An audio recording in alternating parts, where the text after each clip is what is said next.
sebentar, kecepatan bacanya. Khoslatani la syai'a afdalu minhumal iman billah wa naf'u lil muslimin. Khoslatan, ada dua perkara. Ada dua perkara. La syai'a afdalu minhuma. Tidak ada satupun yang lebih utama dari dua perkara ini. Ada dua perkara, yang dua perkara ini sangat utama, dan tidak ada yang lebih utama dari dua perkara ini. Bahasanya sampai sedemikian rupa. Apa itu? Yang pertama, al-imanu billahi, iman kepada Allah. Jelas ini. Tidak ada perkara yang lebih utama daripada iman kepada Allah. Karena sebanyak apapun amal tanpa iman, maka tidak ada nilai.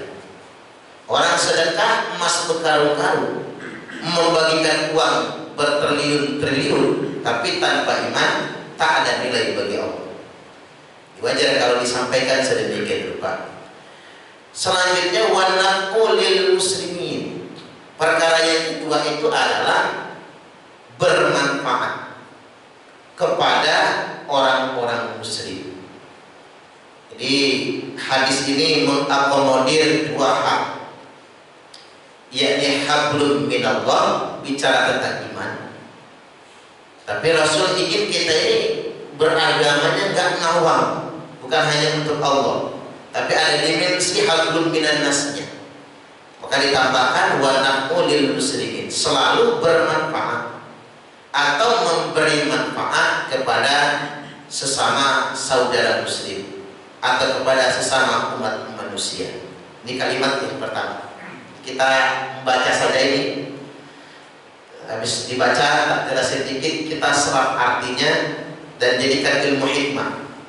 Karena begini Pak, ilmu saja tanpa hikmah itu akan terasa kaku sekali. Sama kayak orang ngomong neraka tanpa ngomongin surga, serem banget hidup ini.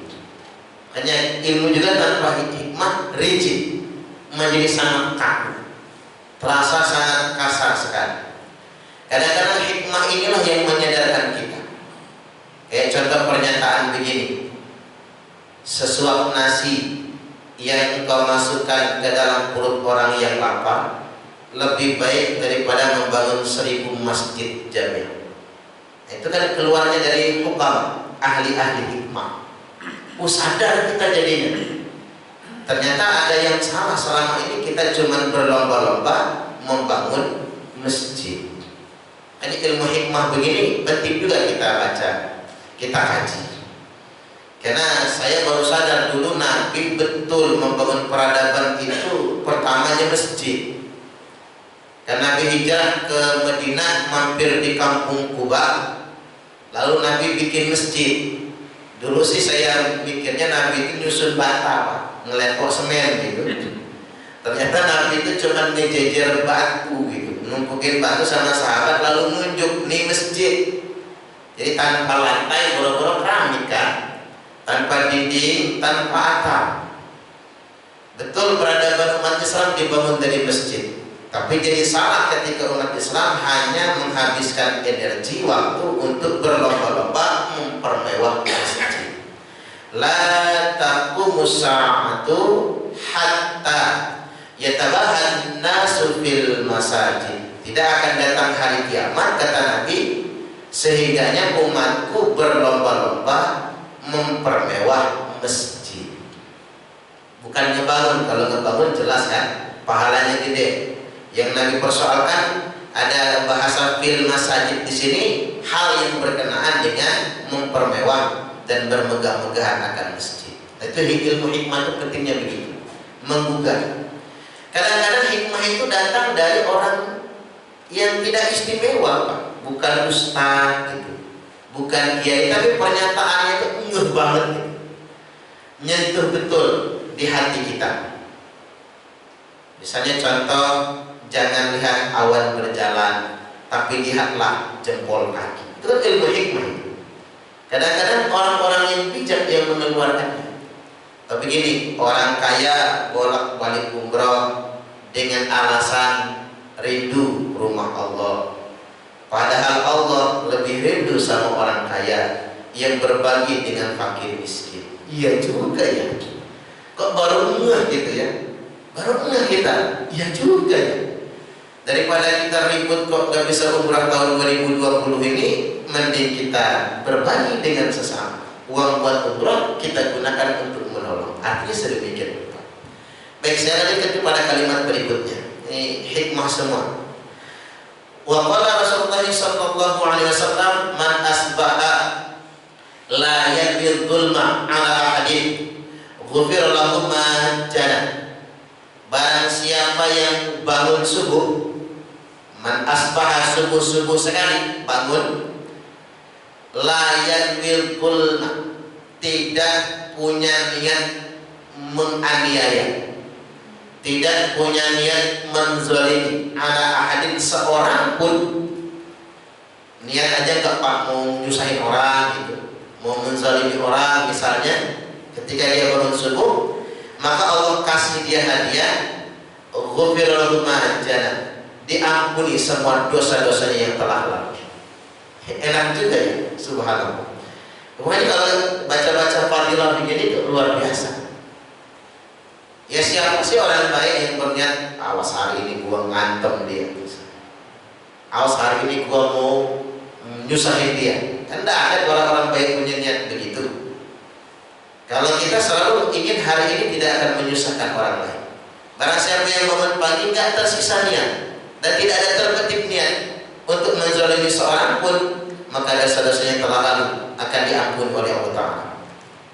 Wa man asbaha yakni nusratal mazlumi, ini lebih meningkat lagi.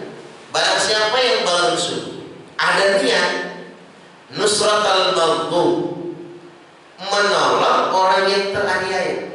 Hari ini saya tak nolong dia lah, kayaknya dia dari teraniaya sedang kesusahan. Niat pagi-pagi berniat untuk menolong orang yang teraniaya, wa qada'i hajatil muslimin, dan menunaikan hajat seorang muslim atau saudara muslim, membantu hajat saudara muslim. Saudara muslim kita sedang ada keperluan, sedang ada pekerjaan yang berat yang membutuhkan pertolongan kita, atau kita menunaikan hajatnya yang karena yang dibutuhkan adalah kita, maka lahu ka'ajri hajjatin mabruratin, maka pahala baginya adalah seperti pahala haji mabrur. Subhanallah. Karena di sini mu'anas hajjatin mabruratin, haji yang mabrurah, hajjat mabrurah. Artinya memang kita itu mensifatinya kadang kebiasaan saja Pak, haji mabrur, hajat mabrurah.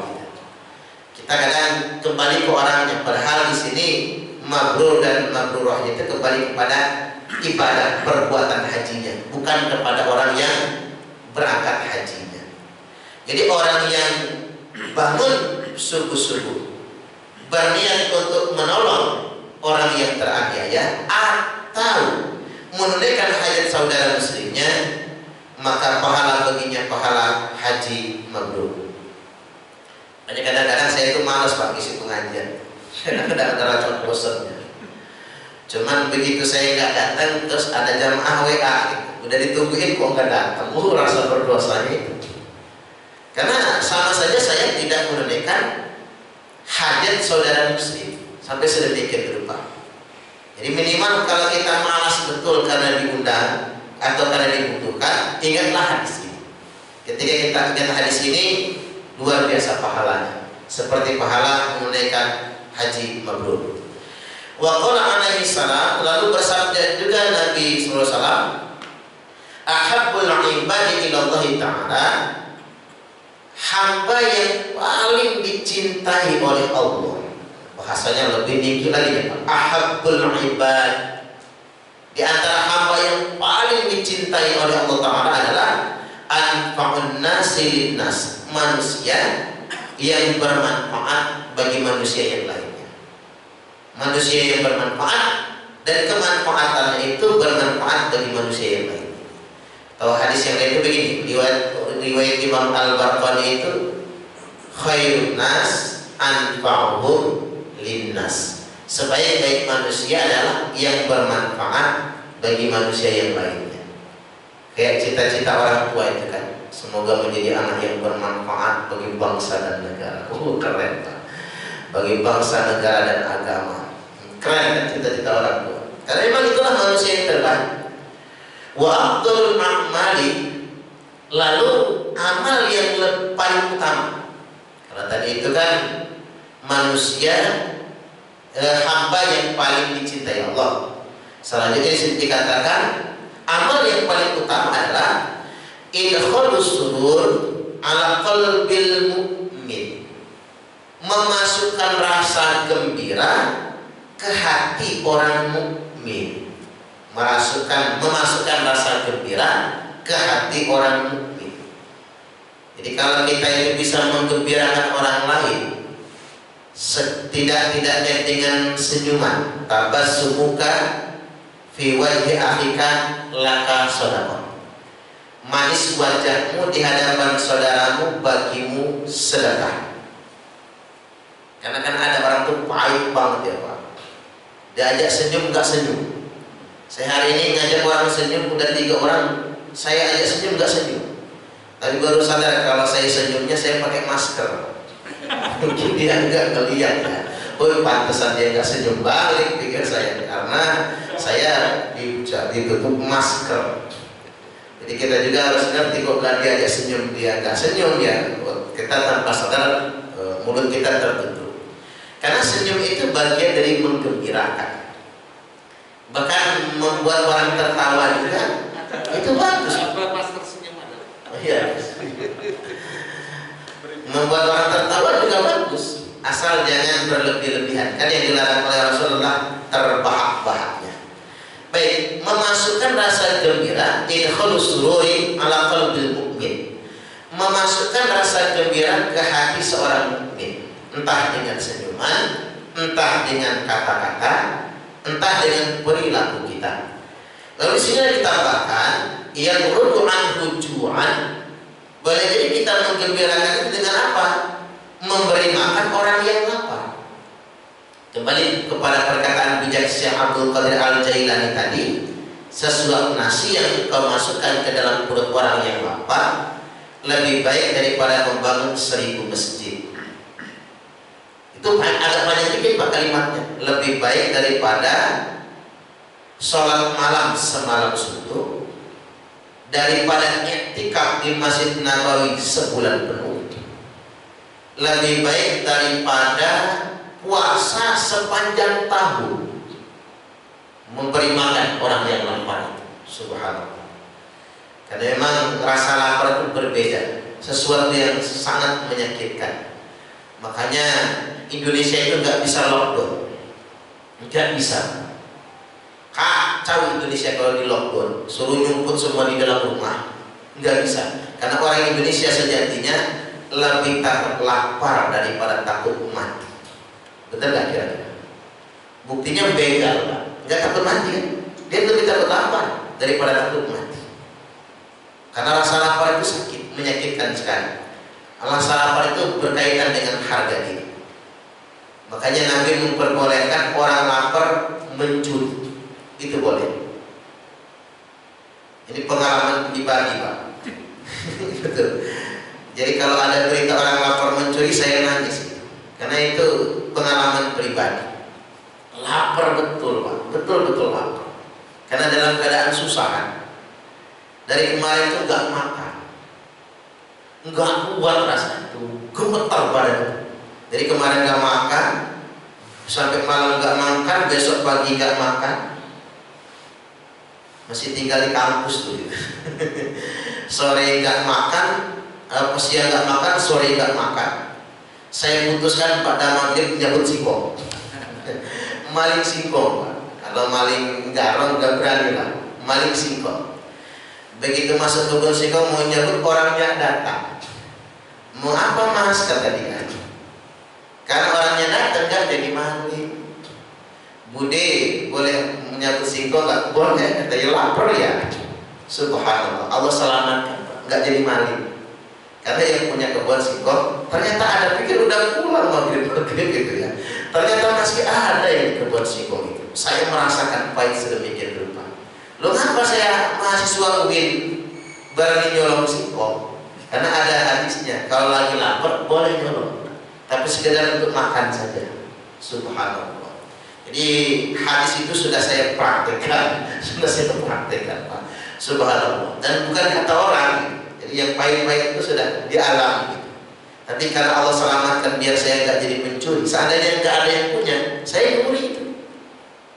Begitu saya makan singkong, perut kenyang, mau tidak mau walaupun Allah maafkan, saya pencuri. Tapi untung yang punya kebun singkong ngasih nongkrong, nggak jadi pencuri. Jadinya dikasih sama Budi kebun singkong itu. Kemarin Budi kebun singkong seminggu yang lalu kalau nggak salah saya kunjungi sedang sakit. Tak kasih duit 300.000. Kata dia ini gara-gara singkong dulu ya Pak Ustaz. Bukan Budi, kata saya, kan Budi kan udah keluarga saya. Subhanallah, luar biasa. Jadi perjalanan hidup itu pasti ada hikmahnya. Makanya kalau ada orang lapar lalu kita berbagi, kita nggak pernah bisa membayangkan kegembiraan yang dia rasakan. Tidak bisa. Sungguh betul-betul gembiranya dengan apa yang kita kasih. Makanya tadi kalau kita bangun masjid megah, mewah, paling orang bilangnya wow, lalu selfie, foto-foto. Tapi kalau kita ngasih orang yang lapar, pagi nggak sarapan, siang keroncongan, malam kelaparan, tiba-tiba kita datang bawa beras 10 kilo, nggak tahan air mata, pasti brebes. Nggak sampai di situ saja Pak, masuk kamar ya sujud nangis sejadi-jadinya. Terima kasih sama Allah. Makasih ya Allah, Engkau sudah kirim orang yang dermawan untuk kami. Subhanallah, itu luar biasa. Yakni yang terutuhan tujuan berbagi dengan orang yang lapar, atau yang sifu anhu karban, atau dia melepaskan saudara muslimnya dari beban berat yang sedang dialaminya. Makanya kalau orang lagi ada beban, bagusnya dilepaskan saja. Apalagi orang buru-buru keluar gak bawa helm, yang gak usah ditilang ya. Ingatin aja besok bawa helm ya. Karena apa? Itu termasuk meringankan. Kecuali kalau dia ngelunjak, Pak. Ngelunjak gak pakai helm. Helm ada gak dipakai, baru diberi peringatan. Selanjutnya, awyak dilahu dainan, atau membayarkan hutangnya. Makanya Nabi itu amalan yang paling disukai Nabi salah satunya adalah membayarkan hutang. Jadi kalau ada orang punya hutang dibayar, tapi bukan cicilan mobil ya Pak. Kalau bayarin cicilan mobil orang lain enak betul. Kalau papa bayarin cicilan mobil anaknya wajar bapaknya, atau anak bayarin cicilan mobil bapaknya. Kalau kita nggak kebayar mobil ya jangan beli mobil, motor saja apa yang sesuai dengan kemampuan. Hutang yang terkait dengan kebutuhan pokok, apalagi hutang buat makan. Kalau ada orang hutang beras buat makan, kita ngedengar, boleh kita membayarkan hutang. Itu luar biasa nilainya di sisi Allah Subhanahu wa Ta'ala. Baik, masih saya lanjutkan. Selanjutnya, wa khoslatani la say'a akhbatu minhuma. Ada dua perkara, yang dua perkara ini gak ada yang lebih jelek dari kedua perkara ini. Gak ada yang lebih jelek dari dua perkara. Ini perkara paling jelek maksudnya yang ada di muka bumi ini, yakni asyirku billah, syirik menyekutukan Allah. Dosa yang paling besar itu adalah syirik menyekutukan Allah. Asyirku billah, dia bergantung kepada selain Allah. Hati-hati, karena kadang-kadang syirik itu ada yang kelihatan, tapi ada syirik juga yang tidak kelihatan. Kita bergantung kepada selain Allah. Termasuk tadi Pak, sudah termasuk menurut saya syirik khafi. Kalau orang menganggap corona itu yang membunuh, itu bahaya juga kan. Kematian itu bukan karena penyakit, kematian itu karena ajal. Penyakit itu hanya sababnya, penyebabnya saja. Baik, kemudian yang berikutnya waquru bil muslimin, sengaja mencelakakan atau mengakibatkan kecelakaan bahaya kepada sesama saudara muslim.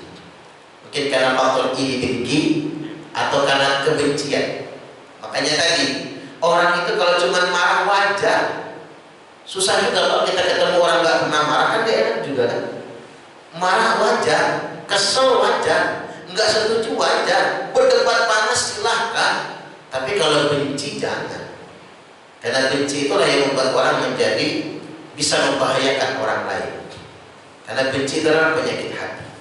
Selanjutnya kita lanjutkan lagi.